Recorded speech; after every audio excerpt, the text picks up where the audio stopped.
Portugal പോലെയുള്ള രാജ്യങ്ങളൊക്കെ പറയുന്നത് നിരോധനം ബ്ലാക്ക് മാർക്കറ്റ് വർദ്ധിപ്പിക്കുന്നു. അതായത് നിരോധിച്ചു കഴിയുന്ന സമയത്ത് അത് കള്ളക്കടത്തായിട്ട് കൊണ്ടുവന്നിട്ട് ഇത് ഇവിടെ വിതരണം ചെയ്ത് പൈസ ഉണ്ടാക്കാനുള്ള ശ്രമങ്ങൾ നടത്തുന്നു. അങ്ങനെ വരുന്ന സമയത്ത് നിരോധനം ഒരു ഫലപ്രദമായിട്ടുള്ള മാർഗ്ഗമല്ല എന്നാണ് പോർച്ചുഗൽ പോലെയുള്ള രാജ്യങ്ങൾ പറയുക. അവർ പിന്നീട് ശ്രദ്ധ കേന്ദ്രീകരിച്ച് എന്താണെന്ന് വെച്ചിട്ടുണ്ടെങ്കിൽ ഇങ്ങനെ ഏതെങ്കിലും തരത്തിലുള്ള കാര്യങ്ങൾ ഉപയോഗിക്കാതെ നിവൃത്തിയില്ല, അതിൻ്റെ കൺട്രോൾ കംപ്ലീറ്റ് എടുത്തു കളഞ്ഞു. അതുപോലെ തന്നെ ശിക്ഷകളും മാറ്റി, ശിക്ഷകളും ഇല്ലാതാക്കി. അതിനുശേഷം എന്താണ്, ഇങ്ങനെയുള്ള പ്രശ്നങ്ങൾ നേരിടുന്ന ആൾക്കാരെ കണ്ടെത്തി അവരെ നല്ല രീതിയിൽ ശ്രദ്ധിച്ച് എന്താണ് അവരെ റിക്കവർ ചെയ്ത് കൊണ്ടുവരാനുള്ള പുനരധിവാസ പരിപാടികളൊക്കെ നടത്തി. അതിനുശേഷം കൃത്യമായിട്ട് നല്ല രീതിയിലുള്ളൊരു ജനറേഷനെ ഇവിടെ ഡെവലപ്പ് ചെയ്ത് കൊണ്ടുവരാൻ വേണ്ടിയിട്ട് അവർ കൃത്യമായിട്ടുള്ള ബോധവൽക്കരണ പരിപാടികളും, അത് ഇതിനെതിരെയുള്ള ബോധവൽക്കരണം മാത്രമല്ല, ഒരു നല്ല വ്യക്തിയായിട്ട് എങ്ങനെ സമൂഹത്തിൽ നല്ല കുടുംബമായിട്ട് എങ്ങനെ വളർന്നു വരാം എന്നുള്ള കൃത്യമായിട്ടുള്ള വിവരങ്ങളൊക്കെ നൽകി അങ്ങനെയുള്ള ഒരു പ്രവർത്തനത്തിലൂടെ അവർക്ക് നല്ല രീതിയിൽ റേറ്റിംഗ് അല്ലെങ്കിൽ നല്ല രീതിയിലുള്ള പുരോഗതി ഈ മേഖലയിൽ കൊണ്ടുവരാൻ സാധിച്ചു എന്നാണ് പറയുക. അപ്പോൾ ചില വികസിത രാജ്യങ്ങൾ എന്താണ് ഈ ഫണ്ട് ഒരു രാജ്യത്തു നിന്ന് പുറത്തേക്ക് പോകുന്നത് തടയുന്നതിന് വേണ്ടിയിട്ട്, ഇപ്പം സ്മഗ്ലിംഗ് ഒക്കെ വരുന്ന സമയത്ത് ഇപ്പോൾ ഗോൾഡൻ ട്രയാങ്കിൾ എന്നൊക്കെ പറയുന്ന ചില രാജ്യങ്ങളുണ്ട്. ഒരു 3 രാജ്യങ്ങളാണ് ഗോൾഡൻ ട്രയാങ്കിൾ എന്ന പേരിൽ അറിയപ്പെടുന്നത്. അത്തരം രാജ്യങ്ങൾ വേൾഡ് ഡ്രഗ് ട്രേഡിങ്ങിൽ എന്താണ് അവരുടെ കയ്യിലൂടെയാണ് ഈ വേൾഡ് ഡ്രഗ് ട്രേഡിങ് കംപ്ലീറ്റ് നടക്കുക. അപ്പോൾ അവർ ഈ സാധനങ്ങൾ കള്ളക്കടത്തായിട്ട് കൊണ്ടുവന്ന് രാജ്യത്തേക്ക് കൊണ്ടുവന്ന് രാജ്യത്തെ ഫണ്ട് അപഹരിച്ച് കൊണ്ടുപോവുകയാണ്. ഇപ്പോൾ 1500 കോടി രൂപയുടെയൊക്കെ മയക്കുമരുന്ന് ഇവിടെ ഇറക്കിയെന്നൊക്കെ വാർത്തകൾ കേൾക്കാറുണ്ട്. അപ്പോൾ ഈ 1500 കോടി രൂപ നമ്മുടെ ഈ പ്രദേശത്ത് നമ്മുടെ രാജ്യത്തിൻ്റെ വികസനത്തിന് വേണ്ടിയിട്ടൊക്കെ ഇവിടെ സർക്കുലേറ്റ് ചെയ്യേണ്ട ഈ മണി എന്ത് ചെയ്യുകയാണ്, പുറത്തേക്ക് പോവുകയാണ്. അപ്പോൾ അത് ഉണ്ടാകാതിരിക്കണമെങ്കിൽ എന്താ ചെയ്യണം, ചില വികസിത രാജ്യങ്ങളൊക്കെ എന്താണ് കൺട്രോൾഡ് ആയിട്ടുള്ള രീതിയിൽ കഞ്ചാവ് വരെയും നിയമാനുസൃതമായിട്ട് കാനഡ പോലെയുള്ള രാജ്യങ്ങളൊക്കെ എന്താണ് നിലവിൽ മാർക്കറ്റിൽ ഇറക്കിയിട്ടുണ്ട്. അപ്പോൾ അങ്ങനെ നിയന്ത്രിതമായിട്ടുള്ളൊരു അളവിൽ ഈ സാധനം ഡിമാൻഡുള്ളിടത്തോളം കാലം ഇവിടെ ഉണ്ടാവും. ഡിമാൻഡ് ഇല്ലാതാക്കാൻ വേണ്ടിയിട്ട് നമ്മൾ ഓരോ വ്യക്തികൾക്കും അതിനകത്ത് കൃത്യമായിട്ടുള്ള പങ്കുണ്ട്. നമ്മളാരും ഇത്തരത്തിലുള്ള പദാർത്ഥങ്ങളൊന്നും ഉപയോഗിക്കാതിരിക്കുക. അപ്പോൾ ഞാൻ ഏതോ ഒരു സ്കൂളിൽ പോകുന്ന സമയത്ത് അവിടുന്ന് ഇങ്ങനെ നല്ല ഇതേപോലെ ഞാൻ പറഞ്ഞു കൃത്യമായിട്ടുള്ള വിവരങ്ങളൊക്കെ നിങ്ങൾ തരണം.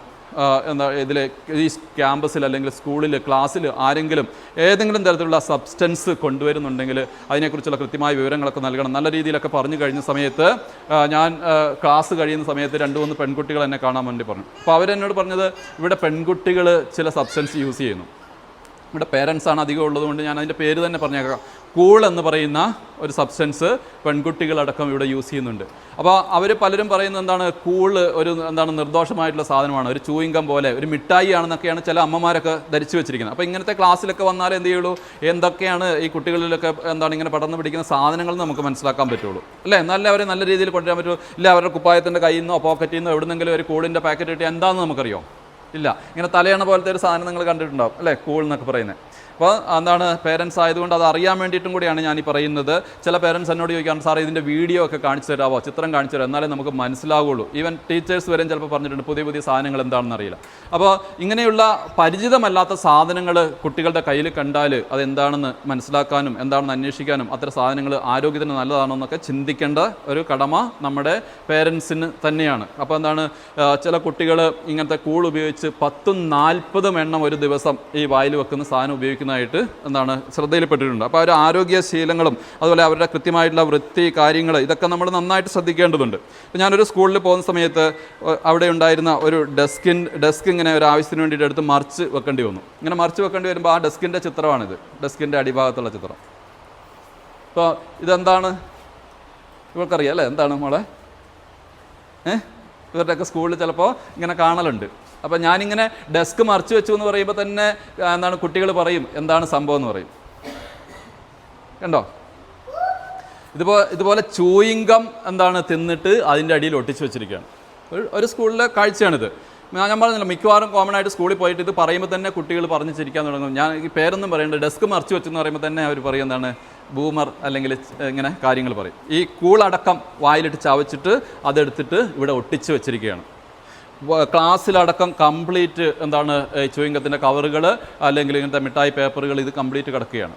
അപ്പോൾ ഇങ്ങനത്തെ ഒരു അവസ്ഥയാണ് ഒരിടത്ത് കണ്ടത്, ഒരു ക്ലാസ് റൂമിൽ. ഇപ്പോൾ വേറൊരു സ്കൂളിൽ ചെന്ന സമയത്ത് അത് നല്ല നീറ്റായിട്ട് കിടക്കുന്നുണ്ട്, ഇവിടെയൊക്കെ കിടക്കുന്ന പോലെ നല്ല നീറ്റായിട്ട് വൃത്തിയായിട്ട് ഒരു പേപ്പർ പോലും ഇല്ലാതെ കിടക്കുന്നുണ്ട്. അപ്പോൾ ഞാൻ കുട്ടികളോട് ചോദിച്ചു, ഇതെന്താ മക്കൾ, നിങ്ങൾ മിഠായികളൊന്നും മേടിക്കാറില്ലേ? അപ്പോൾ പറഞ്ഞു, സാറേ ഞങ്ങൾ ഇവിടെ ടീച്ചേഴ്സ് നമ്മളോട് കൃത്യമായിട്ട് പറഞ്ഞിട്ടുണ്ട് ക്ലാസ്സിലിരുന്ന് ആരും ഇങ്ങനത്തെ സാധനം കഴിക്കരുത്. അപ്പോൾ ഇൻ്റർവെൽ സമയത്തൊക്കെ ഉണ്ടെങ്കിൽ വേണമെങ്കിൽ കഴിച്ചതിന് ശേഷം എന്ത് ചെയ്യും, അവർ ആ പേപ്പർ എവിടെ ഇടുകയില്ല, പോക്കറ്റിൽ വെക്കും. ഇൻ്റർവെൽ കഴിഞ്ഞതിന് ശേഷം എന്താണ് ക്ലാസ്സിൽ വരുമ്പോൾ അത് ബാഗിൽ വെക്കും. അപ്പോൾ ഞാൻ ചോദിച്ചു ബാഗിൽ വെച്ചിട്ട് പിന്നെ എന്ത് ചെയ്യും മോനെ, അത് വീട്ടിൽ കൊണ്ടുപോകും.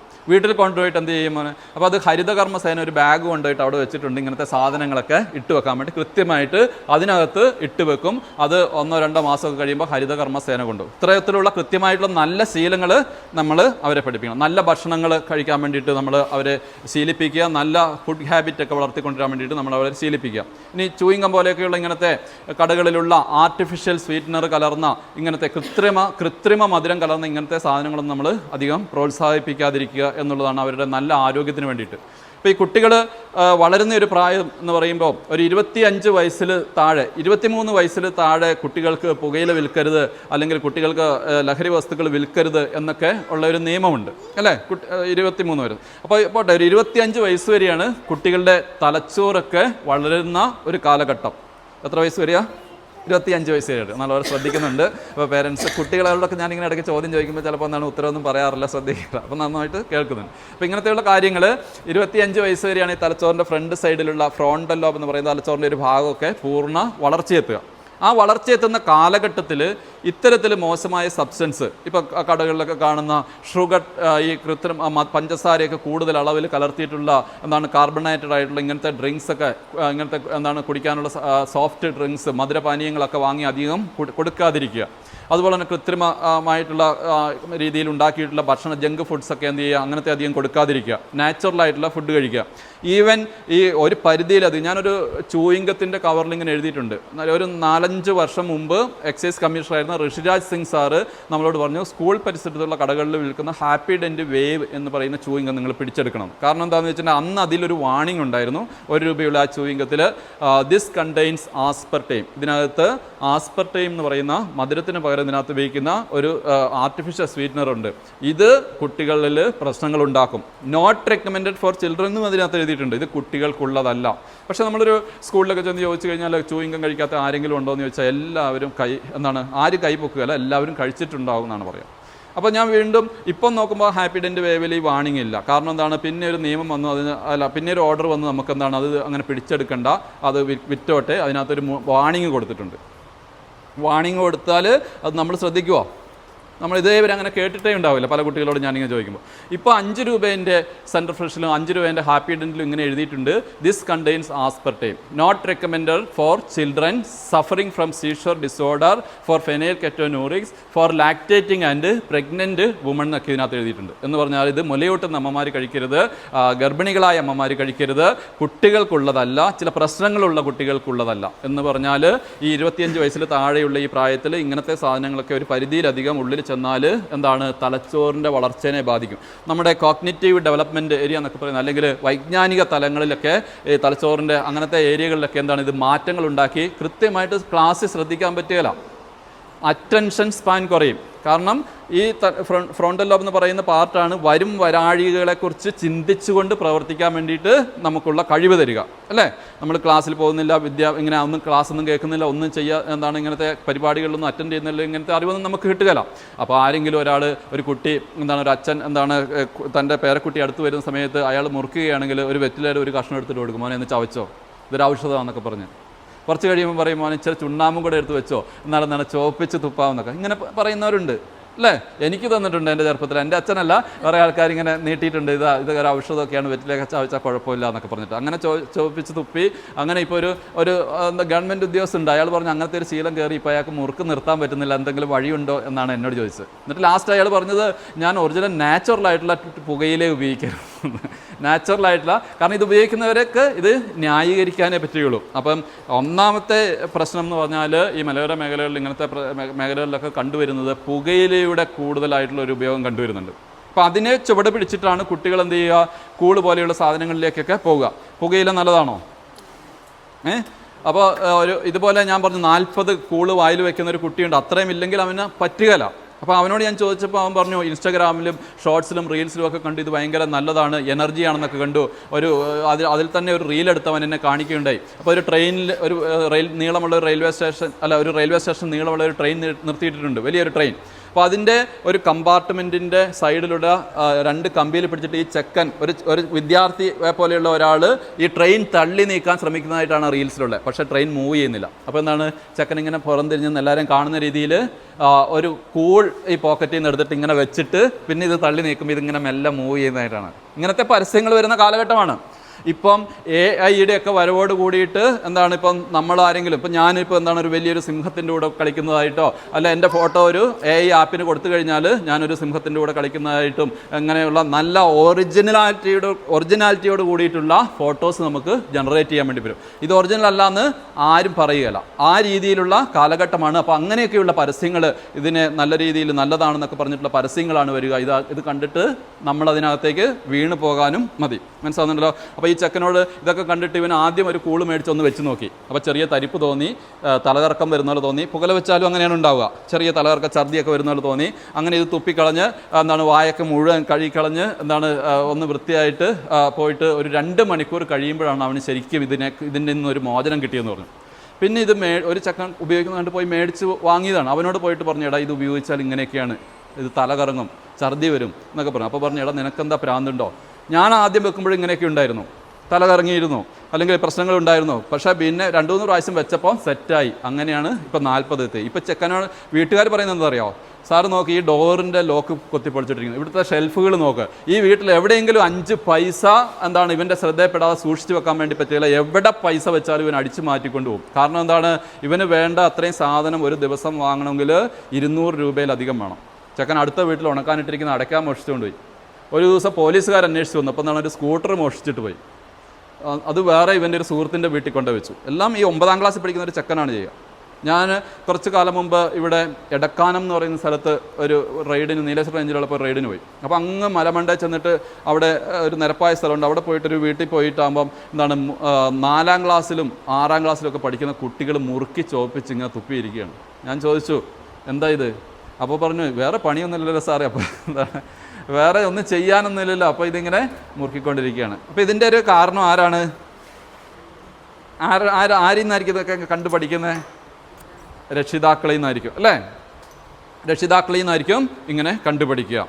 അപ്പോൾ ആ രക്ഷിതാക്കൾ നല്ല രീതിയിൽ എന്താണ്, ഞാൻ ആദ്യം പറഞ്ഞ പോലെ കൃത്യമായിട്ടുള്ള വിവരങ്ങളൊക്കെ കളക്ട് ചെയ്ത് ഇത് നമ്മുടെ ഭാഗത്ത് 7ാം വാർഡിൽ എവിടെ ഇങ്ങനത്തെ സാധനങ്ങൾ എന്താണ് വ്യാജ മദ്യമോ അല്ലെങ്കിൽ ചാരായമോ അല്ലെങ്കിൽ ഇങ്ങനത്തെ ബിവറേജിൽ നിന്ന് കൊണ്ടുവന്നിട്ട് കൊടുക്കുന്ന രീതിയിലോ ഒരു സംവിധാനവും നമ്മുടെ 7ാം വാർഡിൽ അല്ലെങ്കിൽ ഈ ഒരു പരിസരത്ത് നമ്മൾ അധിവസിക്കുന്ന പ്രദേശത്ത് ഉണ്ടാകാൻ വേണ്ടി പാടില്ല. അപ്പോൾ ഇതൊക്കെ ആരൊക്കെയാണ് ചെയ്യുന്നതിനുള്ള കൃത്യമായ വിവരങ്ങൾ ശേഖരിച്ച് നമുക്ക് അവരെ പറഞ്ഞ് മനസ്സിലാക്കി അത് നിർത്തണം. പറഞ്ഞ് മനസ്സിലാക്കിയിട്ട് നിർത്താൻ പറ്റുന്നില്ല, എന്ത് ചെയ്യണം? നമുക്കവരെ ജയിലിലാക്കണം. ജയിലിലാക്കാൻ പറ്റുമോ? ഇപ്പോൾ ബിവറേജിലെ സാധനം ഒരാൾ എന്താണ് ഒരു കുപ്പി അയാളുടെ വീട്ടിൽ ചെല്ലുമ്പോൾ കിട്ടുന്നുള്ളൂ, നമുക്ക് ജയിലിലാക്കാൻ പറ്റുമോ? ഇല്ല. കാരണം എന്താണ്? കാരണം എന്താ? ലൈസൻസ് കിട്ടിയ അയാൾക്ക് 1 ലിറ്ററിന് ലൈസൻസ് ഉണ്ടോ? 3 ലിറ്റർ വരെ നിയമമൊക്കെ നമുക്കറിയാം. 3 ലിറ്റർ വരെ നമുക്കെന്താണ് കൈവശം വയ്ക്കാം.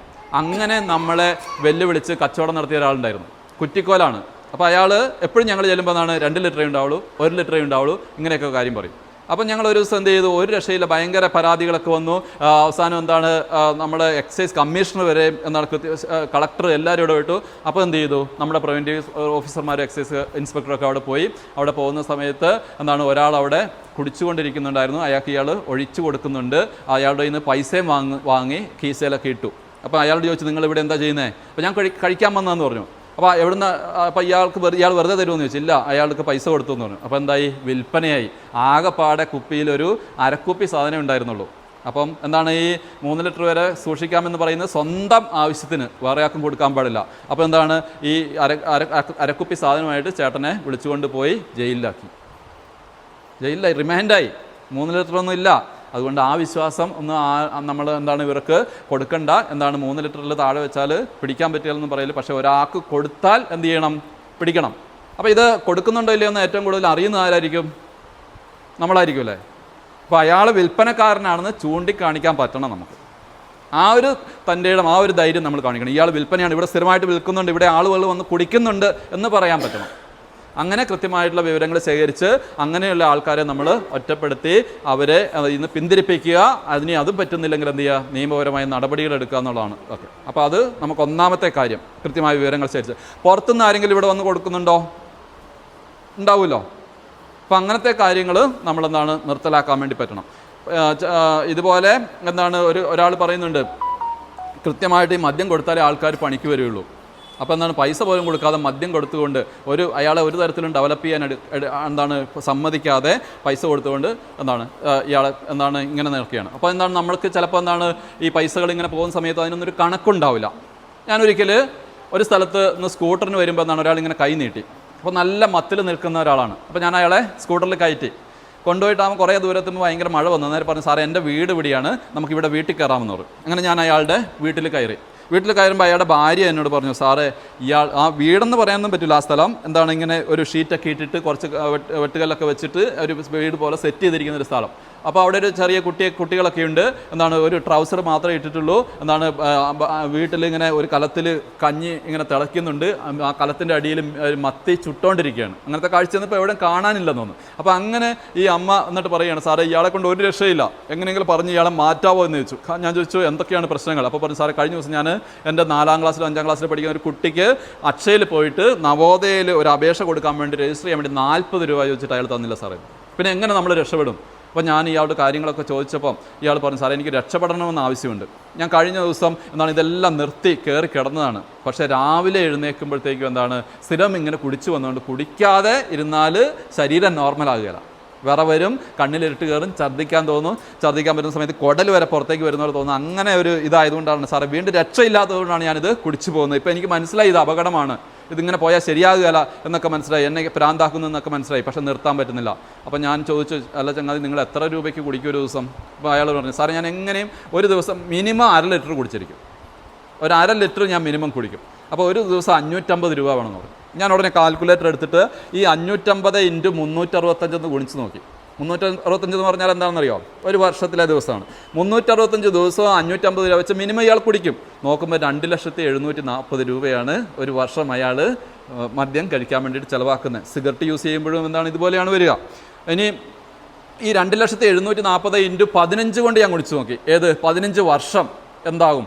30,00,000 സംതിങ് രൂപയാണ് 15 വർഷം. നല്ലൊരു വീട് വെക്കാം, കാര്യങ്ങളൊക്കെ ചെയ്യാം. ഇയാളെ പറഞ്ഞ് ബോധ്യമാക്കി, സാറേ എന്നെ എങ്ങനെയെങ്കിലും നിർത്താൻ സമ്മതിക്കുവാണെങ്കിൽ, അതിന് സഹായിക്കുവാണെങ്കിൽ ഞാൻ ചെയ്യാം. അപ്പോൾ ഞാൻ പറഞ്ഞു, നമുക്ക് നീലേശ്വരം ഒരു ഹോസ്പിറ്റലിൽ ഒരു ഡി അഡിക്ഷൻ സെൻ്റർ ഉണ്ട്, വിമുക്തിയുടെ കീഴിൽ. സൗജന്യമായിട്ടുള്ള ചികിത്സയാണ്. ഞാൻ അവരുടെ ഭാര്യയോട് പറഞ്ഞു, ഞാൻ ആശ എന്ന് വിളിക്കാം. ആശ നിങ്ങൾ ഞാനതൊക്കെ സങ്കല്പിച്ചുണ്ടാക്കുന്ന പേരാണ് കേട്ടോ. ആശ നിങ്ങളൊരു കാര്യം ചെയ്യുക, ഈ ബിനുവിനെ കൂട്ടിയിട്ട് നമ്മൾ അവിടെ വരണം, ഞാനും കൂടെ വരാം. ബിനുവിനെ എന്ത് ചെയ്യണം, അവിടെ നമ്മൾ അഡ്മിറ്റ് ചെയ്ത് ആശയം കൂടെ നിൽക്കണം, എന്നാലേ അവരെ അവിടെ നിർത്തുള്ളൂ. അങ്ങനെ റെഡിയാണെന്ന് ചോദിച്ചു. അത് ഞാൻ ചെയ്യാം സാർ, എൻ്റെ മക്കളെ എവിടെയെങ്കിലും ആക്കിയിട്ട് ഞാൻ ചെയ്യാം, പൈസയൊന്നും കൊടുക്കണ്ട. അങ്ങനെ ആശയം ബിനുവും കൂടെ വന്ന് നീലേശ്വരം ഡി അഡിക്ഷൻ സെൻ്ററിൽ വന്ന് ഞാനും വന്നു, ഡോക്ടറെ കാണിച്ചു. അപ്പോൾ ഡോക്ടർ പറഞ്ഞു, നിങ്ങളുടെ കുറച്ച് ടെസ്റ്റുകളൊക്കെ ചെയ്യണം. അപ്പോൾ ആ ഹോസ്പിറ്റലിൽ തന്നെ, വള്ളിക്കുന്ന് ഗവൺമെൻറ് ഹോസ്പിറ്റലിൽ ആ ടെസ്റ്റ് ചെയ്യുന്ന സ്ഥലത്ത് പോയിട്ട് ടെസ്റ്റൊക്കെ നടത്തി. അതിനേതോ 10, 20, 50 എന്തൊക്കെ രൂപകൾ ടെസ്റ്റിന് ചെറിയ നാമമാത്രമായ ഫീസൊക്കെ ഉണ്ട്. അതൊക്കെ കൊടുത്ത് ടെസ്റ്റ് ചെയ്ത് കഴിഞ്ഞിട്ട് പറഞ്ഞു, നിങ്ങളുടെ കരളിന് ഇച്ചിരി പ്രശ്നമുണ്ട്. കരളിൽ കുറച്ച് പ്രശ്നങ്ങളുണ്ട്, കുറച്ച് ആരോഗ്യ പ്രശ്നങ്ങളുണ്ട്. ആദ്യം ഒരു കാര്യം, നമ്മളിവിടെ അഡ്മിറ്റ് ചെയ്യുക, ഒരു 21 ദിവസം ഇവിടെ കിടക്കണം. 21 ദിവസം കിടക്കണം. അപ്പോൾ ഞാൻ പറഞ്ഞു, നിങ്ങൾ ഒരു കാര്യം ചിന്തിക്കുക, നല്ല രീതിയിൽ ജീവിക്കണോ അതെയോ 36 വയസ്സേ ആയിട്ടുള്ളൂ, 2-3 വർഷത്തിനുള്ളിൽ ചാകണോ, ഏതാണ് തീരുമാനിക്കാൻ പറഞ്ഞു. അപ്പോൾ അയാൾ പറഞ്ഞു ജീവിക്കണം എന്ന് പറഞ്ഞ് അവിടെ അഡ്മിറ്റ് ചെയ്തു. അങ്ങനെ ആദ്യത്തെ ഒരു 3-4 ദിവസം മദ്യമൊന്നും കിട്ടാതെ ഇയാൾ അവിടെ കിടക്കുകയാണ്. 2 ദിവസം കഴിഞ്ഞപ്പോൾ എന്നെ ഇയാൾ ഫോൺ വിളിച്ചിട്ട് പറഞ്ഞു, സാറേ ഞാനിവിടുന്ന് ഇറങ്ങി ഓടും, എനിക്കിവിടെ കിടക്കാൻ പറ്റുന്നില്ല, മദ്യം കിട്ടാതെ വല്ലാത്തൊരവസ്ഥയാണ്. ഞാൻ പറഞ്ഞു, അവിടെ സൈക്യാട്രിക് സോഷ്യൽ വർക്കറുണ്ട്, സൈക്കോളജിസ്റ്റ് ഉണ്ട്, സൈക്യാട്രിസ്റ്റ് ഡോക്ടറുണ്ട്, സ്റ്റാഫ് നേഴ്സുണ്ട്. ഇവരൊക്കെ വിളിച്ച് ഞാൻ പറയാം, ഇങ്ങനെ നിങ്ങൾക്ക് മാനസിക പ്രശ്നങ്ങളൊക്കെ വരുന്നുണ്ട്, കിടക്കാൻ പറ്റുന്നില്ല. അപ്പോൾ അവർ മരുന്ന് തരും. ആ മരുന്ന് തന്നുകൊണ്ട് ഈ പ്രശ്നങ്ങളൊക്കെ കുറച്ചുകൊണ്ട് ഒരു 12 ദിവസമൊക്കെ ആയപ്പോഴത്തേക്ക് ഇയാൾക്ക് പിന്നെ വേണ്ട എന്നുള്ള അവസ്ഥയായി. ഇയാളുടെ കുറേ ആരോഗ്യ പ്രശ്നങ്ങളൊക്കെ തീർന്നു. അങ്ങനെ ഒരു 21 ദിവസം ആയപ്പോഴത്തേക്ക് ഇയാൾ പൂർണ്ണമായിട്ട് വേണ്ടാന്ന അവസ്ഥയായി. പിന്നെ അയാളോട് അയാളുടെ ഏരിയയിൽ ഉള്ള ഒരു AAA എന്ന് പറയുന്ന ഒരു ആൽക്കഹോളിക് അനോണിമസ് ഗ്രൂപ്പ് ഉണ്ട്. എന്ന് പറഞ്ഞാൽ സമൂഹത്തിലെ എല്ലാ തലങ്ങളിൽ നിന്നും ഇതുപോലെ നിർത്തി അങ്ങനെ തീരുമാനമെടുത്തിയ ആൾക്കാരെല്ലാം കൂടെ ഒരുമിച്ച് കൂടുന്ന ഒരു വേൾഡ് ലെവൽ ഓർഗനൈസേഷനാണ് AAA എന്ന് പറയുന്നത്. അതിൻ്റെ ഒരു യൂണിറ്റ് ഇവിടെ എടുത്തുണ്ട്. അപ്പോൾ ഡോക്ടർ പറഞ്ഞു, നിങ്ങൾ ആ മീറ്റിങ്ങിൽ പോയിട്ട് എല്ലാ മാസവും പങ്കെടുക്കണം. അപ്പം അവിടെ സ്ഥിരമായിട്ട് നിർത്തിയ ആൾക്കാരെല്ലാം കൂടെ എങ്ങനെ ഇതിന് നിർത്തി മുന്നോട്ട് പോകാമെന്ന് തീരുമാനിക്കുന്നതൊക്കെ ഒരു സംഭവമാണ്. അവിടെ ആ മീറ്റിങ്ങിലും കൂടി അങ്ങനെ കുറേ നാളുകൾ അയാൾ പിടിച്ചു നിന്നു. അങ്ങനെ ലാസ്റ്റ് ഒരു 1.5 വർഷമായപ്പോൾ അയാളുടെ ഭാര്യ എനിക്കൊരു ഫോട്ടോ അയച്ചു തന്നു. ഇതാണ് ഈ നടുക്ക് നിൽക്കുന്ന ഒരു താടിക്കാരനാണ് അയാൾ. അപ്പോൾ എന്താണ് അയാൾ ഒരു സ്കൂട്ടർ ഷോറൂമിൽ ജൂപ്പിറ്ററിൻ്റെ മറ്റൊരു ഷോറൂമിൽ പോയിട്ട് ഒരു സ്കൂട്ടറൊക്കെ വാങ്ങിയിട്ട് ഭാര്യ എനിക്ക് ഫോട്ടോ അയച്ചു തന്നു. സാറേ ഇപ്പോൾ സന്തോഷമുണ്ട്, സമാധാനമുണ്ട്, പൈസയുണ്ട്, എന്താണ് നല്ല രീതിയിൽ കാര്യങ്ങളൊക്കെ പോകുന്നു, കുട്ടികൾക്ക് അയാൾ ബിരിയാണിയൊക്കെ മേടിച്ചു കൊടുക്കും, സമാധാനമുണ്ടെന്നാണ് പറഞ്ഞത്. അപ്പോൾ മാറാൻ ആഗ്രഹമുണ്ടെങ്കിൽ നമുക്ക് മാറ്റിയെടുക്കാം, എന്നോട് പറഞ്ഞാൽ മതി കേട്ടോ. എനിക്ക് സാറേ ഞാൻ കൂടെ നിൽക്കാം, എന്താണ് നമ്മുടെ കെട്ടിയോൻ ഇങ്ങനെ സ്വന്തമായിട്ട് മാറാൻ പറ്റുന്നില്ല, അങ്ങനെയാണെങ്കിൽ നമുക്ക് നീലേശ്വരം വരിക, മാറ്റിയെടുക്കാം. 10-20 വർഷമൊക്കെ അഡിക്റ്റഡ് ആയിട്ടുള്ള ആൾക്കാർ. ഈ അഡിക്ഷൻ എന്ന് പറയുന്ന ഒരു ഭയങ്കര സംഭവമാണ്. നമ്മളിനി അയാളെ വഴക്ക് പറഞ്ഞിട്ട് കാര്യമുണ്ടോ? നിർത്താൻ പറഞ്ഞിട്ട് ദേഷ്യപ്പെട്ടിട്ട് കാര്യമുണ്ടോ? ഞാൻ കാസർഗോഡ് ജയിലിൽ പോകുന്ന സമയത്ത് അവിടെ പോക്സോ കേസിലെയും NDPS മയക്കുമരുന്ന് കേസിലെയൊക്കെ പ്രതികളാണുള്ളത്. അവിടെ ഞാൻ ക്ലാസ് എടുക്കാൻ പോയി. അന്നേരം അവിടുത്തെ സൂപ്രണ്ട് എന്നോട് പറഞ്ഞു, സാറേ ഈ NDPS കേസിലൊക്കെ നിങ്ങളുടെ കേസുകളിലൊക്കെ ഉള്ള പ്രതികൾ ഇവിടെ വരുമല്ലോ, വരുന്ന സമയത്ത് എന്താണ് വല്ലാത്ത അഡിക്ഷനും കാര്യങ്ങളൊക്കെയാണ്, പുകവലിക്കുന്നവരുണ്ട്, പല പ്രശ്നങ്ങളുള്ളവരുണ്ട്. അവരിവിടെ വന്നു കഴിയുമ്പോൾ നമ്മൾ സെല്ലിലേക്ക് കൊണ്ടുപോയാൽ ഒരു പുൽപ്പാ കൊടുക്കും. 150 രൂപയുള്ള പുൽപ്പായാണ്, 5-6 മാസം ഉപയോഗിക്കാൻ വേണ്ടിയിട്ടാണ്. ആ പുൽപ്പാ കൊടുത്തു കഴിഞ്ഞാൽ പോയിട്ട് ഒരു 2 ആഴ്ച അല്ലെങ്കിൽ ഒരാഴ്ച കഴിഞ്ഞ് കഴിയുമ്പോൾ ആ സെല്ലിൽ പോയാൽ പോയിട്ട് പുല്ലിൻ്റെ ഒരു കഷ്ണം പോലും ഉണ്ടാവില്ല. ഇതെല്ലാം ഒടിച്ചെടുത്ത് ഇവർ കത്തിച്ച് എന്താണ് ആ പുകയെങ്കിലും ആസ്വദിക്കാൻ പറ്റുമോ നോക്കുകയാണ്. അല്ലെങ്കിൽ വെറുതെ പുല്ലിങ്ങനെ പഠിച്ചു എപ്പോഴും അവരുടെ വിരലൊക്കെ ഇങ്ങനെ ഇരിക്കുള്ളതാണ്. അതൊരു അഡിക്ഷനാണ്. അത് നമ്മളായിട്ട് സെലക്ട് ചെയ്യുന്നില്ല, അങ്ങനെ ആയിപ്പോയി. അത് ചികിത്സിച്ചാലേ മാറിയുള്ളൂ. ചികിത്സിച്ചാൽ പൂർണ്ണമായിട്ടും മാറ്റിയെടുക്കാൻ വേണ്ടിയിട്ട് നമുക്ക് പറ്റും. മനസ്സിലാകുന്നുണ്ട്? ചിലർ സ്വന്തം തീരുമാനത്തിലൂടെ മാറ്റിയെടുക്കാറുണ്ട്. ഇപ്പോൾ ഞാൻ ചിലരോട് പറയും, നിങ്ങളൊക്കെ അമ്പലത്തിലൊക്കെ പോകുന്നവരല്ലേ, അപ്പോൾ എന്താണ് ഒരു പ്രതിജ്ഞ എടുക്കുക, വളയിടുന്ന എന്തോ സമ്പ്രദായമൊക്കെ ഉണ്ടല്ലോ, അപ്പോൾ വളയിട്ട്, അല്ലെങ്കിൽ ശബരിമല സീസണിലൊക്കെ ആണെങ്കിൽ 50 ദിവസത്തേക്ക് 40 ദിവസത്തേക്ക് വ്രതമൊക്കെ നോറ്റ് ഈ സംഭവങ്ങളൊക്കെ വേണ്ടാന്ന് വെക്കാലോ, അങ്ങനെ തീരുമാനമെടുത്ത് 40 ദിവസം എത്തുമ്പോഴത്തേക്കും പിന്നെ ഇത് വേണ്ടാന്നുള്ള അഭിപ്രായം. പിന്നെ നമ്മൾ അങ്ങനത്തെ ഗ്രൂപ്പിലോ കാര്യങ്ങളിലോ ഒന്നും പോകാതെ എന്ത് ഇരുന്നാൽ രക്ഷപ്പെടാം. അപ്പോൾ രണ്ടാമത്തെ കാര്യം ഇതാണ്. ആദ്യത്തെ കാര്യം നമ്മുടെ ഇവിടുത്തെ ഇങ്ങനത്തെ സംഭവങ്ങളൊക്കെ ഒഴിവാക്കിയെടുക്കാൻ നോക്കുക. രണ്ടാമത്തെ കാര്യം നിലവിൽ ആരെങ്കിലും ഇങ്ങനത്തെ കാര്യങ്ങളുണ്ടെങ്കിൽ അയാളെ റിപ്പയർ ചെയ്തെടുക്കണം. അപ്പോൾ അതിന് നമ്മൾ വില്ലിങ് ആവണം. മൂന്നാമത്തെ കാര്യം എന്താണ്, ഇതിൻ്റെ അപകടങ്ങളൊക്കെ കൃത്യമായിട്ട് മനസ്സിലാക്കിക്കൊണ്ട് ഇതിൻ്റെ ആദ്യ ഉപയോഗം നമ്മുടെ മക്കളിലൊന്നും ഉണ്ടാകാതിരിക്കാൻ വേണ്ടിയിട്ട് ശ്രദ്ധിക്കുക. മക്കളെ നന്നായിട്ട് പഠിപ്പിക്കണം അല്ലേ. അപ്പം ഞാനിങ്ങനെ ഉഴപ്പി നടന്നായിരുന്നെങ്കിൽ ഞാനിങ്ങനെ ആവുമോ? ആവുമോ? ഞാനിവിടെ തൊട്ടടുത്ത് കിണറ്റടി, പറമ്പ, കരുവങ്കയം ഈ 3 സ്ഥലത്തിൻ്റെ ബോർഡറിലുണ്ടായിരുന്ന ഒരാളാണ്. എൻ്റെ ഒരു ഓലപ്പരയായിരുന്നു. ഓലപ്പരയല്ല, അതിനു മുമ്പ് ഈ നാട്ടിലൊക്കെ ഇങ്ങനെ ഒരു പുല്ലുണ്ടായിരുന്നു, എഴുകെന്നൊക്കെ പറയുന്നത്, നിങ്ങൾക്ക് അറിയുമെന്നറിയില്ല. ഒരു പുല്ലുണ്ടായി, ആ പുല്ല് വെച്ച മേഞ്ഞ പെരയായിരുന്നു. അത് ചാണകം മെഴുകിയ എന്താണ് തറയും അങ്ങനെ താൽക്കാലികമായിട്ടുള്ളൊരു ഷെഡ് പോലത്തെ വീടൊക്കെ ആയിരുന്നു. അപ്പോൾ അവിടെ ഇങ്ങനെ ജനിച്ചു വളർന്നു. അപ്പോൾ എന്താണ്, ഞാൻ എൻ്റെ കൂട്ടുകാരൊക്കെ ഉണ്ട്, എന്താണ് നമ്മളെ പോലെയൊക്കെയുള്ള ആൾക്കാരുടെ വീട്ടിൽ നിന്നൊക്കെയുള്ള ആൾക്കാരാണ് എൻ്റെ കൂട്ടുകാരൊക്കെ. ഞങ്ങളിങ്ങനെ പുഴയിൽ പോയിട്ട് കളിക്കും, പഠിക്കാൻ പോകുന്നത് എന്തിനാണെന്ന് തന്നെ എനിക്കറിയില്ല. ഞാനിങ്ങനെ അച്ഛൻ പറയുന്നതുകൊണ്ട് സ്കൂളിൽ പോകും, ഇടയ്ക്ക് ലീവ് വേണമെന്ന് പറയും. പക്ഷേ അച്ഛൻ ഒരു ദിവസം ലീവ് വീട്ടിലിരുത്തുകയില്ല. ഞാൻ ചിലപ്പോൾ വാശി പിടിച്ച് കഴിഞ്ഞാൽ ഇന്ന് രക്ഷയൊന്നുമില്ല, വിട്ടോളാൻ പറയും, ഇല്ലെങ്കിൽ നല്ല അടിയും. അങ്ങനെ എന്താണ് സ്കൂളിൽ പോയി. അങ്ങനെ ഞാൻ 8ാം ക്ലാസ്സിൽ തോക്കുമ്പോൾ ഞാൻ പറഞ്ഞു, നമ്മുടെ ഉഷാകുമാരി ടീച്ചറിൻ്റെ എല്ലാം കൂടെ ഞാൻ പഠിച്ചതാണ്. പിന്നെ ഞാൻ 8ൽ തോറ്റപ്പോൾ ടീച്ചറൊക്കെ മുന്നോട്ട് പോയി, ഞാൻ അവിടെ ഇരുന്നു. അപ്പോൾ എന്താണ് അങ്ങനെ തോറ്റപ്പോൾ ഞാൻ പപ്പയോട് പറഞ്ഞു, എന്താണ് ഇനി ഞാൻ സ്കൂളിൽ പോവുകയില്ല, എന്താണ് ഞാൻ നിർത്തുകയാണ്, എനിക്ക് പ്രശ്നമാണ്, മറ്റുള്ള ആൾക്കാരൊക്കെ 7ാം ക്ലാസ്സിലുള്ളവരൊക്കെ വന്ന് എൻ്റെ കൂടെ ഇരിക്കുമല്ലോ, അങ്ങനെ ഒരു പ്രശ്നം. അപ്പോൾ എനിക്ക് തോന്നുന്നു ഇവരൊക്കെ ഞാൻ കണ്ടിട്ടുണ്ടെന്ന് തോന്നുന്നു. അല്ല, നിങ്ങൾ ഏത് ബാച്ചാണ്? SSLC? അപ്പോൾ കുറേ കഴിഞ്ഞ് എന്നെക്കാട്ടിലും ജൂനിയറാണ്, എന്നാലും കണ്ടിട്ടുണ്ട് നമ്മളൊക്കെ മലത്ത് കസ്ബയിൽ പഠിക്കുന്ന സമയത്ത്. അങ്ങനെ എന്താണ് അങ്ങനെ കഴിഞ്ഞുകൊണ്ടിരുന്ന ഒരാളാണ്. അപ്പോൾ ഞാൻ 8ാം ക്ലാസ്സിൽ തോറ്റപ്പോൾ പറഞ്ഞു ഇങ്ങനെ പോകാൻ പറ്റുകയെന്ന് പറഞ്ഞു. അപ്പോൾ അച്ഛൻ പറഞ്ഞു, എടാ 23-25 വയസ്സ് വരെയൊക്കെ തലച്ചോറ് വളരുന്ന കാലഘട്ടമാണ്, ഒരു 23 വയസ്സ് വരെ. അതുവരെ നീ അങ്ങനെ കടുപ്പപ്പെട്ട തീരുമാനമൊന്നും എടുക്കാൻ നിൽക്കണ്ട, എന്തായാലും പോയിക്കോ, ഒരു ഡിഗ്രി വരെ ഞാൻ നിന്നെ പഠിപ്പിക്കും, അതിനുശേഷം എന്താണെങ്കിൽ ചെയ്തോളാൻ പറഞ്ഞു. അപ്പം നമ്മൾ നല്ല സപ്പോർട്ട് നമുക്ക് മക്കൾക്ക് കൊടുക്കണം. എല്ലാ ദിവസവും സ്കൂളിൽ വിടണം, അല്ലെങ്കിൽ ഇവിടെ ഇന്നിരുന്നോ എന്ന് പറഞ്ഞാൽ ശരിയാവുമോ? നന്നായിട്ട് പഠിപ്പിക്കണം. എന്താണ് എഡ്യൂക്കേഷൻ ഉണ്ടെങ്കിൽ അതാണ് നമ്മുടെ ഇന്നത്തെ ഏറ്റവും വലിയ വില എന്ന് പറയുന്നത്. മിനിമം +2 എങ്കിലും പാസ്സായാൽ ഇന്നൊരു ജോലി മേടിക്കാം. അങ്ങനെ +2 പാസ്സായ ആൾക്കാരൊക്കെ നിങ്ങളുടെ കൂടെ ഉണ്ടോ ഇഷ്ടം പോലെ ഇവിടെ? അപ്പോൾ അവരെയൊക്കെ സെലക്ട് ചെയ്തിട്ട് നമ്മളിവിടെ ഒരു ചർച്ചയൊക്കെ നടത്തിയപ്പോൾ പറഞ്ഞു, അവരെയൊക്കെ എന്താണ് PSC 1 ടൈം രജിസ്ട്രേഷൻ ചെയ്യാനൊക്കെ നമ്മൾ സഹായിക്കും, ജോലിക്ക് അപേക്ഷിക്കാൻ വേണ്ടി നമ്മൾ സഹായിക്കും, അവർക്കൊക്കെ ജോലി മേടിച്ചു കൊടുക്കാൻ വേണ്ടിയിട്ടൊക്കെ നമ്മൾ കൂടെ നിൽക്കും. പക്ഷേ നിങ്ങളും നമ്മുടെ കൂടെ നിൽക്കണം. ഇതൊക്കെ പോയിട്ട് അവരോട് പറയണം. മാറ്റങ്ങൾക്ക് വേണമെങ്കിൽ നമ്മൾ കുറച്ച് നോ പെയിൻ നോ ഗെയിൻ എന്നാണ് പറയുക. വേദന സഹിക്കാതെ നേട്ടമില്ലെന്നാണ് പറയുക അല്ലേ. പണ്ട് ബ്രിട്ടീഷുകാരുടെ ആധിപത്യത്തിൽ നമ്മൾ കഴിഞ്ഞ സമയത്ത് സ്വാതന്ത്ര്യത്തിന് വേണ്ടിയിട്ട് എത്രയോ പേര് സ്വന്തം ജീവൻ ബലി കൊടുത്തു അല്ല. വെടിയേറ്റ് മരിച്ച മംഗൽ പാണ്ഡെയും അങ്ങനെ എന്താണ് ഝാൻസി റാണിയും ഇങ്ങനെയൊക്കെ ഇഷ്ടംപോലെ സാഹസിക കാര്യങ്ങൾ നമ്മൾ കേൾക്കുന്നുണ്ട് അല്ലേ. ആ സ്വാതന്ത്ര്യം അങ്ങനെയാണ് നേടിയെടുത്തത്. അതേസമയം അവരൊക്കെ ബ്രിട്ടീഷുകാരുടെ കൂടെയൊക്കെ പോയിരുന്നെങ്കിൽ അവർക്ക് നല്ല നേട്ടങ്ങൾ ഉണ്ടായേനെ, അവർക്ക് നല്ല ഭൗതിക നേട്ടങ്ങളും കാര്യങ്ങളും ഒക്കെ ഉണ്ടായേനെ. എന്താണ് നമ്മൾക്ക് വേണ്ടിയിട്ട് ഇങ്ങനെ അവർ ജീവൻ കളയണോ? ഇന്ന് നമ്മുടെ പുതിയ സ്വാതന്ത്ര്യ സമരമാണേത്? ഈ മയക്കുമരുന്ന് ലഹരി പദാർത്ഥത്തിനെതിരെയുള്ള സ്വാതന്ത്ര്യ സമരം. അതിനാരെങ്കിലും ജീവൻ കളയണോ? അത്ര വല്ല വേദനയെ സഹിക്കണോ? വെടിയേറ്റ് മരിക്കണോ? ഒന്നും വേണ്ട, എന്താണ് നമ്മൾ നല്ല രീതിയിൽ അവരെ പറഞ്ഞ് മനസ്സിലാക്കിയാൽ നമുക്കിങ്ങനെ മാറ്റിയെടുക്കാൻ വേണ്ടി പറ്റും. അപ്പോൾ വിദ്യാഭ്യാസം കാര്യങ്ങളൊക്കെയാണ് നന്നായിട്ട് ശ്രദ്ധിക്കേണ്ടത്. കുട്ടികൾക്ക് നല്ല ഭക്ഷണം ഉണ്ടാക്കി കൊടുക്കാൻ വേണ്ടിയിട്ട് ശ്രമിക്കുക. അച്ഛനും അമ്മയൊക്കെ നല്ല സമാധാനത്തോടെ ജീവിക്കാൻ വേണ്ടിയിട്ട് ശ്രമിക്കുക. അത്തരത്തിൽ എന്താണ് ഈ 3 കാര്യങ്ങൾ കൃത്യമായിട്ട് ശ്രദ്ധിക്കുക. ഒന്ന് വിവരശേഖരണം എന്ന് പറയും. ഇങ്ങനെ ഇവിടെ ആരെങ്കിലും എന്തെങ്കിലും ഇങ്ങനത്തെ പരിപാടികളൊക്കെ നടത്തുന്നുണ്ടെങ്കിൽ അത് തടയുക. രണ്ടാമത്തത് ഡി അഡിക്ഷൻ. ഇങ്ങനത്തെ ശീലങ്ങളുണ്ടെങ്കിൽ ലഹരി മുക്ത ഭവനമായിട്ട് നമ്മുടെ ഭവനം മാറ്റണം. അതിന് വേണ്ടിയിട്ട് ഇങ്ങനത്തെ ശീലങ്ങളൊക്കെ ഒഴിവാക്കിയെടുക്കണം. പലരോടും ചോദിക്കും, പറയും എനിക്കിനി മാറാൻ പറ്റിയല്ല സാറേ, മക്കൾ വേണമെങ്കിൽ മാറട്ടെ. അങ്ങനെ പറഞ്ഞാൽ ശരിയാവുമോ? കുറച്ച് ത്യാഗങ്ങളും കുറച്ച് വേദനകളും ഒക്കെ സഹിച്ചിട്ട് നമ്മളും മാറണം, അല്ലേ? എന്നാലല്ലേ അത് മക്കളെ മാറ്റാൻ വേണ്ടിയിട്ട് നമുക്ക് പറ്റുള്ളൂ. മൂന്നാമത്തെ കാര്യം എന്താണ്, ഈ മക്കൾ നമ്മളെ കണ്ടിട്ടാണ് പഠിക്കുക.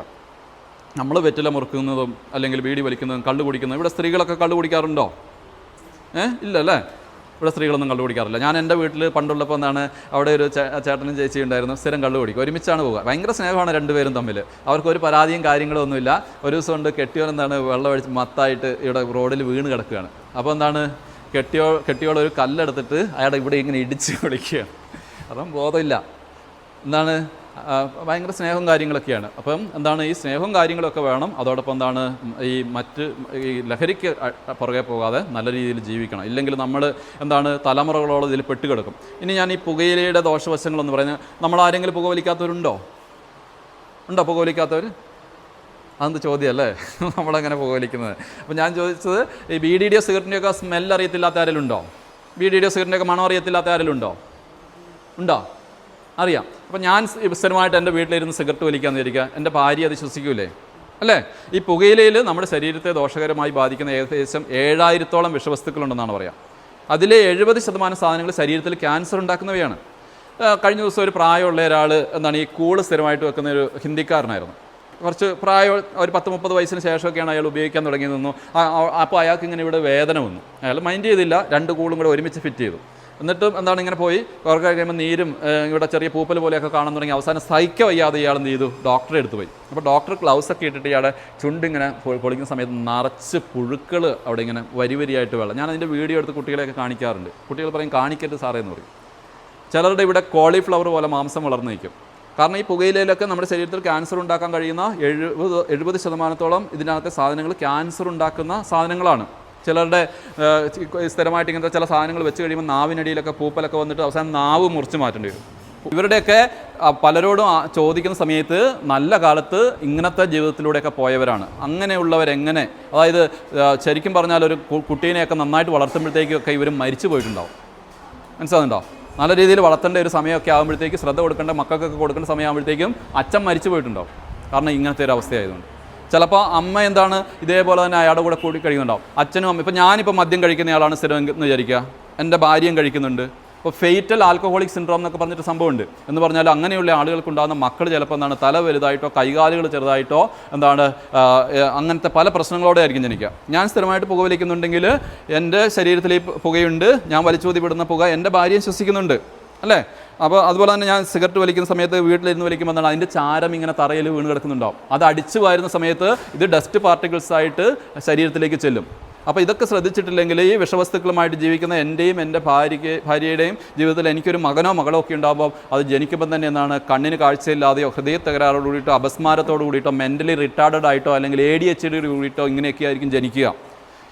ഇനി ചിലപ്പോൾ ഞാനിങ്ങനെയൊക്കെ ആണെങ്കിലും എൻ്റെ മക്കൾ ഒരു കുഴപ്പവുമില്ലാതെ ജനിച്ചു വളർന്നേക്കാം.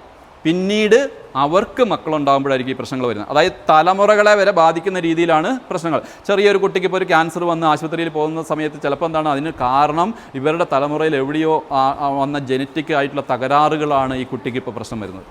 അപ്പോൾ നമുക്കൊരു സ്വാതന്ത്ര്യം ഇതിൽ നിന്ന് വേണമെന്നുണ്ടെങ്കിൽ ഇപ്പോൾ തുടങ്ങണം. ഇന്ന് മുതൽ തുടങ്ങണം. ഇന്ന് മുതൽ എന്ത് ചെയ്യല്, നമ്മുടെ വീട്ടിൽ ഈ സാധനം ലഹരി വസ്തുക്കൾ ഉപയോഗിക്കരുത്. നമ്മുടെ മക്കളോട് കൃത്യമായിട്ട് പറഞ്ഞ് ഇതിൻ്റെ അപകടങ്ങളൊക്കെ ഒഴിവാക്കിയെടുത്താൽ 1-2 ജനറേഷൻ കഴിയുമ്പോഴത്തേക്കും നമ്മൾ നല്ല പ്യുവർ ജീനുകളുള്ള നല്ല മനുഷ്യരായിട്ട് മാറും. ഇങ്ങനെയൊക്കെ ചിലപ്പോൾ പറയുന്നത് കേട്ടിട്ടുണ്ട്. അവരൊക്കെ എന്തോ ശാപം കിട്ടിയ ഫാമിലിയാണെന്ന് തോന്നും. ഇനി ഒരു 7 തലമുറ കഴിഞ്ഞാൽ ചിലപ്പോൾ ഇതിൽ നിന്ന് രക്ഷപ്പെടാം.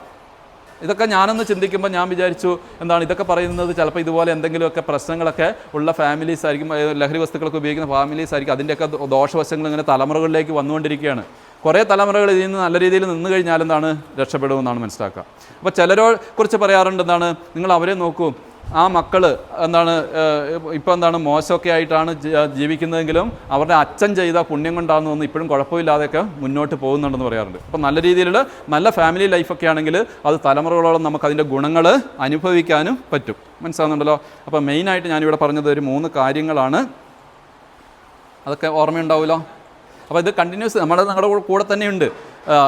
ഓരോരോ അതായത് ഇങ്ങനത്തെ ഒരു യൂണിറ്റി ഒക്കെ കൊണ്ടുവരണമെന്നുണ്ടെങ്കിൽ ചില ആളുകളൊക്കെ ചെയ്യാറുണ്ട്. ഇപ്പോൾ കുടുംബശ്രീയുടെ നേതൃത്വത്തിൽ എന്താണ് തിരുവാതിര പഠിക്കുന്നു. എൻ്റെ വീടിനടുത്തുണ്ട് എന്താണ് എല്ലാ വീട്ടിലെയും സ്ത്രീകൾ അവിടെ വന്നിട്ട് എന്താണ് തിരുവാതിരയോ കൈകൊട്ടിക്കളിയോ എന്തൊക്കെയോ ഡാൻസുകളൊക്കെ പഠിച്ച് കഴിഞ്ഞ ദിവസം ഏതോ അമ്പലത്തിൽ പോയിട്ട് കളിച്ചിട്ട് ഭയങ്കര വൈറലായി. പക്ഷേ അതിന് ഉണ്ടാകുന്നൊരു പ്രത്യേക മാറ്റം ഞാൻ കാണുന്നത് അവിടെ ഇത്രയും 20 വീട്ടിലെ ആൾക്കാർ വന്ന് ഒരുമിച്ച് കൂടുമ്പോൾ അവരൊരു യൂണിറ്റിയായി, അവരൊരു ശക്തിയായി, അവരെല്ലാ കാര്യങ്ങളിലും എന്തിനും റെഡി ആയിട്ടുണ്ട്. അപ്പോൾ അങ്ങനെയുള്ള യൂണിറ്റുകളൊക്കെ നമ്മളിവിടെ അമ്മമാരുടെ യൂണിറ്റ് രൂപീകരിക്കണം, ചെറുപ്പക്കാരുടെ ഒരു ഗ്രൂപ്പ് രൂപീകരിക്കണം. ചെറുപ്പക്കാരെന്താണ് ചില സ്ഥലങ്ങളിൽ എന്താണ് ഈ ശൃംഗാരി മേളം കൊണ്ടുപോകുന്ന ആൾക്കാരുണ്ട് അല്ലേ? അങ്ങനത്തെയൊക്കെ യൂണിറ്റ് ആകുമ്പം അത് നമുക്കൊരു വരുമാന മാർഗവുമായി, അതുപോലെ തന്നെ എന്താണ് ഒരു യൂണിറ്റി അല്ലെങ്കിൽ ഒരു ഒത്തൊരുമയോടെ നിൽക്കാനുള്ളൊരു മാർഗവുമായി, അല്ലെങ്കിൽ എന്താണ് നമ്മുടെ സ്പോർട്സിൽ അല്ലെങ്കിൽ വായനശാലയുടെ കീഴിൽ ഒക്കെ ഇങ്ങനത്തെ യൂണിറ്റുകൾ രൂപീകരിച്ച് നല്ല രീതിയിൽ പ്രവർത്തിച്ച് കഴിയുമ്പോൾ തീർച്ചയായിട്ടും മാറ്റങ്ങൾ നമുക്ക് ഉണ്ടാക്കിയെടുക്കാൻ വേണ്ടി പറ്റും. അതിൻ്റെ ഒരു ആദ്യഘട്ടം എന്നുള്ള രീതിയിൽ നമ്മൾ ഈ മീറ്റിംഗ് കണ്ടാൽ മതി. ഇനി ഈ ലഹരി വസ്തുക്കളൊക്കെ ഉപയോഗിച്ച് ഉണ്ടാകുന്ന അപകടങ്ങളൊക്കെ ഞാൻ കൂടുതൽ പറയണോ? എന്താണ് ലഹരി എന്ന് പറഞ്ഞാൽ നമുക്ക് സന്തോഷം തരുന്നതൊക്കെ നമുക്ക് ലഹരികളാണ് അല്ലേ? നമുക്ക് സന്തോഷം തരുന്നത് നമ്മുടെ ജീവിതമായിരിക്കണം. മക്കളെ സംബന്ധിച്ചിടത്തോളം പഠനമായിരിക്കണം ലഹരി എന്ന് പറയുന്നത്. പഠന ലഹരിയായിട്ടുള്ള ഒരാൾ എങ്ങനെയുണ്ടാവും? നന്നായിട്ട് പഠന ലഹരിയായിട്ടുള്ള മോൾ എത്രാം ക്ലാസ്സിലാണ് പഠിക്കുന്നത്? 7. മോക്കിപ്പോൾ പഠനമാണ് ലഹരി എന്ന് വിചാരിക്കുക. അപ്പോൾ അവൾ എന്താണ് വീട്ടിൽ നിന്ന് വരുമ്പോഴേ ഏതോ ഒരു എക്സസൈസുകാരനാണ് ഇവിടെ ക്ലാസ് എടുക്കുന്നത്, അയാളുടെ ക്ലാസ്സൊക്കെ കേട്ട് എൻ്റെ പഠനമെല്ലാം വഴിക്കാവും എന്നൊക്കെ പറഞ്ഞിട്ട് പേപ്പറിൽ കുറച്ച് ഇന്ന് പഠിക്കേണ്ട കാര്യങ്ങളൊക്കെ എഴുതി കൊണ്ടുവന്നിട്ട് ഇങ്ങനെ വായിക്കുന്നുണ്ടാവും, പേഴ്സിൽ വെച്ചിട്ടുണ്ടാവും. പഠന ലഹരിയാണെങ്കിൽ ഇനി ചിലപ്പോൾ എന്താണ് ഒരു കുട്ടി എന്നോട് വിളിച്ചിട്ട് ഒരിക്കൽ കരഞ്ഞുകൊണ്ട് പറഞ്ഞു, സാറേ എനിക്കൊരു വിഷമമുണ്ട്. സാറല്ലേ പറഞ്ഞത് വിഷമമുള്ളതൊക്കെ ആരോടെങ്കിലുമൊക്കെ തുറന്ന് പറഞ്ഞാൽ അതിനൊക്കെ പരിഹാരമുണ്ട്, അതിനൊക്കെ വിദഗ്ധരൊക്കെ ഉണ്ട്, നമ്മളെ സഹായിക്കാനൊക്കെ ചുറ്റുപാടും ആളുണ്ടെന്നൊക്കെ സാറ് പറഞ്ഞതല്ലേ, അപ്പോൾ എനിക്കൊരു വിഷമമുണ്ട് സാറേ എന്ന് ചോദിച്ചു. ഞാൻ പറഞ്ഞു എന്താ വിഷമം? സാറേ എനിക്ക് ഹിന്ദിക്ക് മാർക്കില്ല, മാർക്ക് കുറവെന്ന് പറഞ്ഞു. അപ്പോൾ ഞാൻ പറഞ്ഞു മോളെ ഒന്നും പേടിക്കണ്ട, ഞാനിങ്ങനെ യൂട്യൂബിൽ എന്താണ് മേക്ക് ഹിന്ദി ഈസി എന്ന് പറഞ്ഞിട്ടൊരു ചാനൽ എടുത്ത് കൊടുത്തിട്ട് പറഞ്ഞു, ഇതിലൊരു ചേച്ചി വന്ന് നല്ല മനോഹരമായിട്ട് ഹിന്ദി പഠിപ്പിക്കുന്നു, ഗ്രാമർ എല്ലാം ആയിട്ട് കുറേ വീഡിയോകളായിട്ട് കഥകളിലൂടെ ഒക്കെ ഡയലോഗ് പറഞ്ഞ് ഹിന്ദി പഠിപ്പിക്കുന്നു, ഇത് കണ്ടാൽ മതി എന്നൊക്കെ പറഞ്ഞ് കുറേ മാർഗ്ഗങ്ങളൊക്കെ പറഞ്ഞു. ഇപ്പോൾ AID ഒക്കെ കാലഘട്ടമല്ല, ഇഷ്ടം പോലെ മാർഗ്ഗങ്ങളുണ്ട് സ്വന്തമായിട്ട് പഠിക്കാൻ വേണ്ടി, ടീച്ചേഴ്സിൻ്റെ ഒന്നും സഹായം വേണ്ട എന്നൊക്കെ പറഞ്ഞു. എന്നിട്ട് ഞാൻ ചോദിച്ചു മോളെ ഹിന്ദിക്ക് എത്ര മാർക്കുണ്ടെന്ന് ചോദിച്ചു. അപ്പോൾ പറഞ്ഞു 70-ൽ 69 മാർക്കുണ്ട്, 1 മാർക്ക് പോയി. നമുക്ക് എപ്പോഴെങ്കിലും ഫുൾ മാർക്ക് മേടിക്കണം എന്നുള്ള ചിന്ത ഉണ്ടായിട്ടുണ്ടോ? ഉണ്ട്. അപ്പോൾ അങ്ങനെയൊക്കെയുള്ളവരാണ് പഠന ലഹരിയായിട്ട് കാണുന്നവർ. ഫുൾ മാർക്ക് മേടിക്കണം എന്ന ആഗ്രഹമുണ്ട്, ചിന്തയുണ്ടെങ്കിൽ തീർച്ചയായിട്ടും നമ്മൾ അതിലേക്ക് നമുക്ക് എത്തിച്ചേരാൻ വേണ്ടിയിട്ട് പറ്റും. നല്ല ലക്ഷ്യങ്ങൾ നമ്മൾ മക്കളിൽ ഉണ്ടാക്കി വരും. ഞാനിങ്ങനെ മാനടുക്കം പ്രദേശത്ത് ഒരിക്കൽ പോകുന്ന സമയത്ത് അവിടെ നല്ല രീതിയിൽ ലഹരി വസ്തു ഉപയോഗിച്ചുകൊണ്ടിരുന്ന ഒരാളുടെ മകളുണ്ടായിരുന്നു. അപ്പോൾ ആ മകള് വടംവലി ടീമിൽ നാഷണൽ ടീമിൽ പങ്കെടുത്ത് എന്താണ് അതിൻ്റെ സർട്ടിഫിക്കറ്റൊക്കെ 1ാം സ്ഥാനം മേടിച്ചതിന് സർട്ടിഫിക്കറ്റൊക്കെ ആ കുട്ടിയുടെ കയ്യിലുണ്ട്. അപ്പോൾ ഞാൻ ചോദിച്ചു ആ മോൾ എന്തിയെന്ന് ചോദിച്ചു. അവൾ കല്യാണം കഴിഞ്ഞ് പോയി എന്ന് പറഞ്ഞു. അപ്പോൾ എന്താണ് കൃത്യം +2 പാസ്സായപ്പോൾ തന്നെ കല്യാണം കഴിഞ്ഞ് പോയി. അങ്ങനെ പോയാൽ ശരിയാവുമോ? നമുക്ക് സ്വന്തം കാലിൽ നിൽക്കാനുള്ളൊരു അവസ്ഥ ഉണ്ടാക്കിയെടുക്കണം അല്ലേ? അപ്പോൾ ഞാൻ പറഞ്ഞു ആ കുട്ടിയോട് എന്നെ വിളിക്കാൻ പറയൂ, എന്നെ വിളിക്കുകയാണെങ്കിൽ ഒരു 3 ദിവസത്തിനുള്ളിൽ എന്നെ വിളിക്കുകയാണെങ്കിൽ ഒരു ജോലി ഞാൻ മേടിച്ചു കൊടുക്കാമെന്ന് പറഞ്ഞു. ഇന്ന് വരെ വിളിച്ചിട്ടില്ല. കാരണം എന്താണ്, എവിടെയെങ്കിലും പോയി ഒരു PSC പരീക്ഷ എഴുതി കഴിഞ്ഞാൽ ഉറപ്പാണ് ജോലി. ചിലപ്പോൾ എന്താണ് ചില ആ കുട്ടിയുടെയൊക്കെ റിസർവേഷൻ കാറ്റഗറിയിൽ വരുന്ന കുട്ടികൾ ഇല്ലാഞ്ഞിട്ട് NCA വിജ്ഞാപനം എന്ന് പറഞ്ഞിട്ട് ആരും അപേക്ഷിക്കാൻ വേണ്ടിയിട്ട് 2ാമതേ അപേക്ഷ വിളിച്ചു, എന്നിട്ടും ആളില്ല.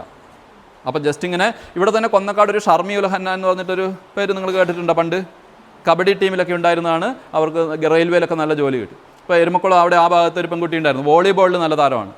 അവർക്ക് റെയിൽവേ ജോലി കൊടുത്തു. ജോലി എന്ന് പറഞ്ഞാൽ സ്ഥിരം വോളിബോൾ പ്രാക്ടീസ് ചെയ്യാൻ വേണ്ടി പോവുക, നാഷണൽ ലെവൽ ഇൻ്റർനാഷണൽ ലെവൽ കളിക്കുക. നല്ല സുഖസുന്ദരമായിട്ടുള്ള ജീവിതമാണ്. അതുകൊണ്ട് തന്നെ ആ കുടുംബം രക്ഷപ്പെട്ടു. അമ്മേനെയൊക്കെ അവർ കൊണ്ടുപോയി അവിടെ ചെന്നൈയിലാണ് താമസിക്കുന്നത്, അവിടെ കൊണ്ടുപോയിട്ട് നോക്കുന്നു, അനിയനെ നന്നായിട്ട് പഠിപ്പിക്കുന്നു. ഇങ്ങനത്തെയൊക്കെ കാര്യങ്ങൾ. ഇങ്ങനെയാണ് നമുക്ക് സാമൂഹിക മാറ്റങ്ങൾ ഉണ്ടാക്കിയെടുക്കാൻ വേണ്ടി പറ്റുക. മനസ്സിലാകുന്നുണ്ടല്ലോ? അപ്പോൾ നല്ല രീതിയിൽ പഠിക്കുക, നല്ല രീതിയിൽ പോസിറ്റീവായിട്ട് ചിന്തിച്ച് പഠിച്ചാൽ മാത്രമാണോ നമുക്ക് പൈസ കാര്യങ്ങളൊക്കെ ഉണ്ടാക്കാൻ പറ്റുക? ഞാനിവിടെ ടാഗോർ ആർട്സ് കോളേജ് എന്ന് പറഞ്ഞിട്ടൊരു കോളേജിൽ അവിടെ വള്ളിക്കടവിലുണ്ടായിരുന്നു. അവിടെ പാല കോളേജിലാണ് പ്രീ ഡിഗ്രി പഠിച്ചത്. അപ്പോൾ ആ പ്രീ ഡിഗ്രി പഠിക്കുന്ന സമയത്ത് എവിടുന്ന് ഒരു അണ്ണൻ കുറ്റിയും പറിച്ചുകൊണ്ട് വന്നു. അപ്പോൾ കുറേ പ്രായമൊക്കെയുള്ള ആൾ എന്തൊക്കെ തരികളെല്ലാം കഴിച്ചിട്ട് കുറ്റിയും പറിച്ചിട്ട് അവിടെ വന്നു. അപ്പോൾ എന്താണ് അയാൾ അവിടെ വന്നിട്ട് ആ പള്ളിയുടെ താഴെ എന്ത് ചെയ്തൊരു പെട്ടിക്കട തുടങ്ങി, ഒരു ഷീറ്റൊക്കെ വലിച്ചു കെട്ടിയിട്ട്. അപ്പോൾ മുറുക്കാനും ബീഡിയും സിഗരറ്റും ഒക്കെയാണ്. അയാളുടെ അടുത്ത് വന്ന ആൾക്കാർ സാധനം വാങ്ങിക്കൊണ്ട് വന്നു. അപ്പോൾ അയാളോട് ചിലർ ചോദിച്ചു പേപ്പറുണ്ടോ, ഇല്ല. അപ്പോൾ എന്താണ് ഇങ്ങനത്തെ ഓരോരോ കാര്യങ്ങൾ ചോദിക്കുന്നതോടെ അയാൾ വീണ്ടും സാധനങ്ങൾ ഇങ്ങനെ കൊണ്ടുവന്ന് വെക്കാൻ തുടങ്ങി. അങ്ങനെ കുറച്ച് കഴിഞ്ഞപ്പോൾ അയാളുടെ കട വലിയ വികസിച്ചു. അത് കഴിഞ്ഞപ്പോൾ എന്താണ് അയാൾ അവിടെ ഒരു റൂം വാടകയ്ക്ക് എടുത്തു. റൂം വാടകയ്ക്ക് എടുത്തതെല്ലാം കൊണ്ടുവന്ന് ചട്ടിയും കലവും ഒക്കെ ആൾക്കാർ ചോദിക്കാൻ തുടങ്ങി. അതൊക്കെ കൊണ്ടുവന്ന് വെച്ചു. അങ്ങനെ അയാൾ വീണ്ടും നല്ല രീതിയിൽ കച്ചവടമൊക്കെ വിപുലമാക്കിയ സമയത്ത് ആ പുഴയിലേക്ക് പോകുന്ന വഴിക്ക് അയാൾ ഒരു 10 സെൻറ്റ് സ്ഥലം വാങ്ങി, ഒരു വീടൊക്കെ വെച്ചു. വീടൊക്കെ വെച്ച് കഴിഞ്ഞ സമയത്ത് നല്ല സുന്ദരമായി. അപ്പോൾ എന്താണ് കുറേ കഴിയുമ്പോൾ എന്താണ് അയാൾ ഒരു അണ്ണി എന്നൊക്കെ നമ്മൾ വിളിക്കുന്ന ഒരു സ്ത്രീനെ കല്യാണം കഴിച്ച് അവിടെ കൊണ്ടുവന്ന് സുഖമായിട്ട് താമസിക്കാൻ തുടങ്ങി നല്ല രീതിയിൽ. അയാൾ അതേസമയം എന്താ കുഴഞ്ഞ് മറിഞ്ഞ് എവിടെയെങ്കിലും കടന്നാൽ നടക്കുമോ? ഇല്ല. ഏത് സമയത്തും നമ്മൾ വിചാരിച്ചാലും എന്ത് ചെയ്യാം, നല്ല രീതിയിൽ ജീവിക്കാനുള്ള അവസ്ഥകൾ നമുക്ക് ഉണ്ടാക്കിയെടുക്കാം. അതിന് എല്ലാ രീതിയിലും സഹായിക്കും. ഇപ്പോൾ 5 വീടുള്ള ഒരു പ്രദേശം ഉണ്ടെങ്കിൽ എനിക്ക് തോന്നുന്നു അവിടെയൊക്കെ കുഴൽക്കിണർ കുഴിക്കാനുള്ള ഗവൺമെൻറ് പ്രൊജക്റ്റൊക്കെ ഉണ്ട്, വെള്ളമില്ലെങ്കിൽ അല്ലേ. അങ്ങനത്തെ സംവിധാനങ്ങൾ നമുക്ക് ഈ ട്രൈബൽ ഡെവലപ്മെൻറ്റ് ഡിപ്പാർട്ട്മെൻറ്റ് ഒക്കെ കീഴിൽ നമുക്ക് ഉണ്ടാക്കിയെടുക്കാൻ വേണ്ടി പറ്റും. വീടുണ്ടാക്കാൻ വേണ്ടി 4 ലക്ഷം രൂപയോ അല്ലെങ്കിൽ ഇത്ര പൈസ കൊടുത്താൽ അത് നല്ല രീതിയിൽ ഉപയോഗിച്ചൊരു വീടുണ്ടാക്കാൻ നമുക്ക് പറ്റില്ല. എവിടെയോ എന്താണ് ഞാനിങ്ങനെ ഒരു വീട്ടിൽ പോയി കണ്ടു, പൊളിഞ്ഞ് കിടക്കുകയാണ്. ഏതോ എന്താണ് കോൺട്രാക്റ്റുകാരന് കൊടുത്തിട്ട് അയാൾ ശ്രദ്ധിക്കാതെ അത് പണി പൂർത്തിയാകുന്നതിന് തന്നെ ഇടിഞ്ഞു വീണു. എന്നാൽ ഇതിലൊക്കെ നമുക്ക് നല്ല സ്കില്ലുള്ള ആൾക്കാർ നമ്മുടെ ഇടയിലൊക്കെ ഉണ്ട് അല്ലേ, ഇങ്ങനത്തെ വർക്കുകളൊക്കെ ചെയ്യുന്നത്. അത് നല്ല രീതിയിൽ ഈ ഫണ്ട് വരെ യൂട്ടിലൈസ് ചെയ്യാൻ വേണ്ടിയിട്ട് നമുക്ക് പറ്റില്ല. അതിന് വേണ്ടിയിട്ട് എന്ത് ചെയ്യണം, നല്ല വിദ്യാഭ്യാസം, നല്ല ഒത്തൊരുമ, അങ്ങോട്ടും ഇങ്ങോട്ടും സഹായിക്കാനുള്ള അങ്ങനത്തെ യൂണിറ്റി കാര്യങ്ങളൊക്കെ നമ്മൾ പല രീതിയിൽ ഡെവലപ്പ് ചെയ്യണം. ഓക്കെ. അപ്പോൾ ഒരു തരത്തിലും ലഹരി വസ്തുക്കൾ നമ്മുടെ വീട്ടിൽ കയറ്റാൻ പാടില്ല. ഒരു ചേച്ചി പണ്ട് പറഞ്ഞത് ഞാൻ ഓർക്കുന്നുണ്ട്, സാറേ ഇന്ന് ക്ലാസ്സൊക്കെ കേട്ടു, ഇന്ന് ഞാനൊരു തീരുമാനമെടുത്തു, എൻ്റെ വീട്ടിലിനി ഒരു സാധനം ഞാൻ കയറ്റുകയില്ല. എൻ്റെ വീട്ടിൽ എന്ത് ഫംഗ്ഷൻ വെച്ചാലും എന്ത് പരിപാടി വെച്ചാലും എന്താണ് മദ്യം ഇങ്ങനത്തെ കാര്യങ്ങൾ ഞാൻ കയറ്റുകയില്ല. വേണമെങ്കിൽ 1 കിലോ അരി വേണമെങ്കിൽ എല്ലാവർക്കും കൊടുക്കാം, പക്ഷേ ഇങ്ങനത്തെ സാധനങ്ങൾ കയറ്റും. ഇതുപോലെയുള്ള തീരുമാനങ്ങൾ, ഉറച്ച തീരുമാനങ്ങളാണ് എപ്പോഴും എന്ത് ചെയ്യുക, നമ്മളെ നല്ലതായിട്ട് മുന്നോട്ട് നയിക്കുക. എടുക്കുന്ന മോശം തീരുമാനങ്ങൾ എപ്പോഴും നമ്മളെ മോശമായിട്ടുള്ള രീതിയിലേക്ക് എത്തിക്കുകയുള്ളൂ. അപ്പോൾ വിചാരിച്ചാൽ, നമ്മൾ വേണമെന്ന് വിചാരിച്ചാൽ മാറ്റങ്ങൾ തീർച്ചയായിട്ടും ഉണ്ടാക്കാം. അതിന് സ്വാതന്ത്ര്യ സമരത്തിലൊക്കെ പങ്കെടുത്ത് മരിച്ച പോലെ വെടിയേറ്റ് മരിക്കുകയൊന്നും വേണ്ട. നല്ല തീരുമാനങ്ങൾ നമ്മളെടുത്ത് നമ്മൾ ഒരു യൂണിറ്റായിട്ട് ഐക്യത്തോടെ മുന്നോട്ട് പോയാൽ എല്ലാ തരത്തിലുള്ള ആൾക്കാരും നമ്മുടെ കൂടെ, സർക്കാരും എല്ലാം നമ്മുടെ കൂടെ ഉണ്ട്. അപ്പോൾ ഈ മാറ്റത്തിന് വേണ്ടിയിട്ട് നമുക്ക് ഒത്തൊരുമിച്ച് പ്രവർത്തിക്കാമെന്ന് ആഹ്വാനം ചെയ്തുകൊണ്ട് ഞാൻ ഇത്രയും പറഞ്ഞ് ഞാൻ ഈ ക്ലാസ് ഇവിടെ അവസാനിപ്പിക്കുകയാണ്. ബാക്കിയുള്ള കാര്യങ്ങളൊക്കെ ഇവർ സംസാരിക്കും. Okay, thank you.